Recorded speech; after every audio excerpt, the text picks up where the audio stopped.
என் அன்புக்குரியவளே, ஆண்டவராகிய இயேசு கிறிஸ்துவின் இனிய நாமத்தினாலே உங்களை வாழ்த்துகிறேன். உங்கள் சகோதரன் மேத்யூ மாறன். என் அன்புக்குரியவளே, பரிசுத்த வேதாகமத்திலே சங்கீதம் 84ஆம் அதிகாரம் 6ஆம் வசனம் இப்படியாக சொல்லப்பட்டிருக்கிறது. அழுகையின் பள்ளத்தாக்கை உருவ நடந்து அதை நீரூற்றாக்கிக் கொள்கிறார்கள், மழையும் குளங்களை நிரப்பும் என்று சங்கீதக்காரன் சொல்கிறான். ஆம் பிரியமானவர்களே, இன்றைக்கு நீங்கள் கண்ணீரோடு வேதனையோடு வாழ்ந்து கொண்டிருக்கலாம். அநேக பிரச்சனைகள் போராட்டங்களை சந்தித்துக் கொண்டிருக்கலாம். சாத்தான் உங்கள் குடும்பத்தை, உன் வாழ்க்கையை சீரழித்துக் கொண்டிருக்கலாம். என்ன செய்வது என்று தெரியாமல் கலங்கிக் கொண்டிருக்கலாம். கவலைப்படாதீர்கள்.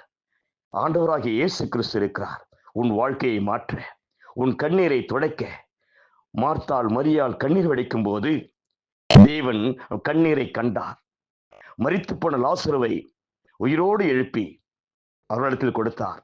என் அன்புக்குரிய தேவனுடைய பிள்ளைகளே, மார்த்தாள் மரியாளுடைய கண்ணீரை துடைத்த தேவன் மரித்த லாசருவை உயிரோடு எழுப்பி அவரை சந்தோஷிப்பித்த தேவன் இன்றைக்கு கர்த்தர் உன் கண்ணீரை துடைப்பார், உன் கவலைகளை மாற்றுவார்.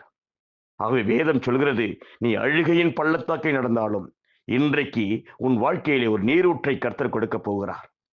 உன் வாழ்க்கையிலே ஆசீர்வாதத்தை இழந்திருக்கலாம், கஷ்டத்தின் மத்தியிலே இருக்கலாம். ஆனால் வேதம் சொல்கிறது, மழையும் குளங்களை நிரப்பும் என்ற வேத வார்த்தையின் பிரகாரமாக வறண்டு போய் இருக்கிற உன் வாழ்க்கையிலே ஒரு நீரூற்றை கர்த்தர் கொடுக்க போகிறார். குளங்களை மழை நிரப்புவது போல உன் குடும்பம் இன்றைக்கு நிரப்பப்படும். இயேசு நாமத்தினாலே உன் குடும்பம் ஆசீர்வதிக்கப்படும். ஆகவே என் அன்புக்குரிய தேவனுடைய பிள்ளைகளே, இன்றைக்கு இந்த வார்த்தையை விசுவாசியுங்கள்.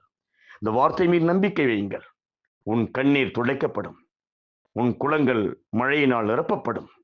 கர்த்தர் ஒரு ஆசீர்வாத நீரூற்றை உன் குடும்பத்தில் கொடுப்பார். ஆகவே இந்த வார்த்தையின் பிரகாரமாக கர்த்தர் உங்களை ஆசீர்வதிப்பாராக.